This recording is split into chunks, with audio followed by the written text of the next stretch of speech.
Kita baca di kutipan manuskrip 20 tahun 1906, dikatakan, Roh Kudus adalah a person, dan Roh Kudus memiliki a personality, dan oleh sebab itu Roh Kudus adalah a divine person. Kutipan ini sering digunakan sebagai bukti bahwa Roh Kudus adalah makhluk ilahi pribadi ketiga di surga, di mana Bapa adalah divine person pertama, Anak adalah divine person kedua, dan Roh Kudus adalah divine person ketiga sesuai dengan pengertian doktrin Trinitas. Namun kita mengerti bahwa definisi kata person lebih dari satu. Kata person yang Miss White gunakan waktu dia refer kepada Roh Kudus adalah kata person sesuai dengan definisi nomor 6, yaitu character of office atau character of office-nya rohnya Kristus. Saya anjurkan untuk nonton video yang berjudul Character of Office kalau belum sempat nonton. Linknya di kotak description di bawah video ini. Mrs. White menulis di buku Kerinduan Segala Zaman, sementara Kristus minister di sanctuary di surga, dia masih melalui rohnya minister gerejanya di bumi. Roh Kudus adalah dirinya sendiri, terpisah dan tidak terikat dari personality kemanusiaannya. Kristus mewakili dirinya sendiri melalui Roh Kudusnya yang hadir di segala tempat sebagai yang maha hadir. Jadi waktu kita baca kembali kutipan manuskrip 20-1906, kita mengerti bahwa Roh Kudus adalah person atau character of office-nya Kristus di bumi, yang mana personality-nya adalah personality-nya Kristus yang terpisah dan tidak terikat dari personality kemanusiaannya. Oleh sebab itu, Roh Kudus adalah person ilahinya Kristus terpisah dan tidak terikat dari personality kemanusiaannya. Hal ini demikian karena Kristus memiliki dua natures, nature ilahi dan nature manusia.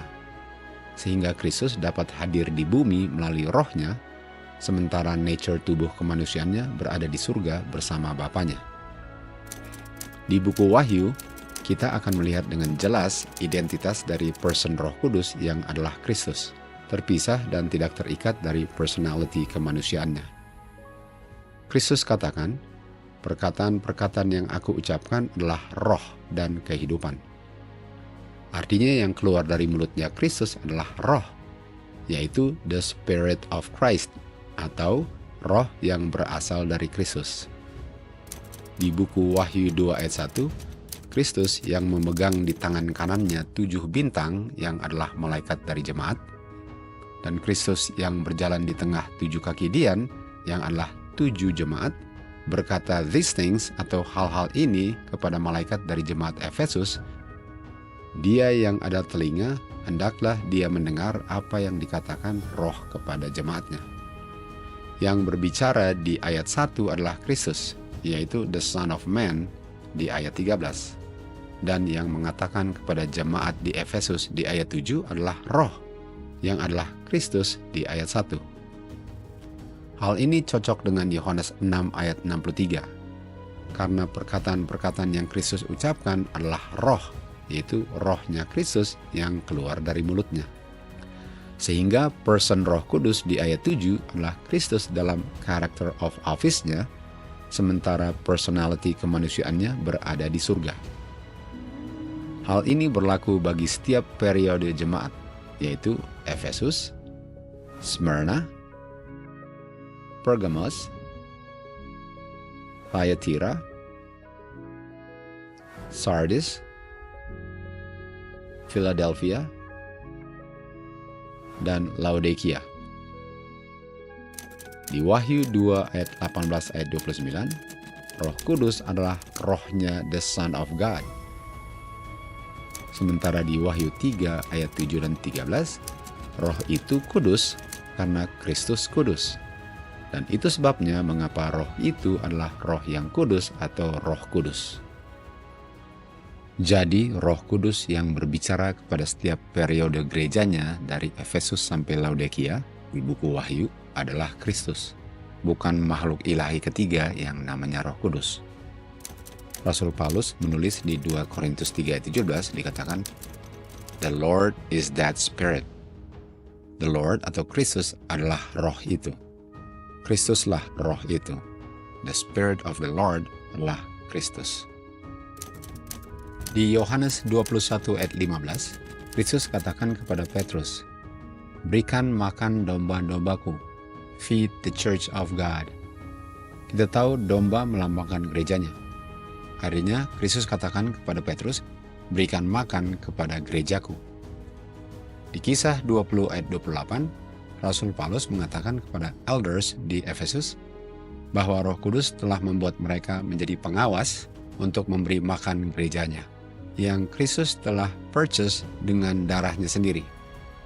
Di buku Yohanes, Kristus yang mengatakan kepada Petrus untuk memberi makan gerejanya. Sementara di buku Kisah, Roh Kudus yang menetapkan mereka di Efesus untuk memberi makan gerejanya. Dan kita tahu bahwa yang menumpahkan darahnya ialah Kristus. Ayat-ayat ini dengan sangat jelas mengajarkan bahwa Roh Kudus adalah Kristus sendiri, walaupun tidak dapat dilihat oleh murid-muridnya. Walaupun ministrinya Kristus di bumi pindah ke surga, dan walaupun the sanctuary dan imam besar kita tidak dapat dilihat oleh mata manusia, namun murid-muridnya tidak kehilangan apa-apa. Hubungan mereka dengan Kristus tidak terputus, dan kuasanya tidak berkurang dengan ketidakhadirannya di bumi.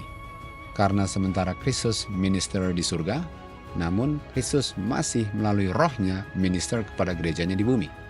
Walaupun dia tidak kelihatan lagi, namun dia katakan kepada murid-muridnya di bumi, "Aku tetap selalu bersamamu melalui rohku," yaitu dirinya sendiri tanpa tubuh nature kemanusiaannya.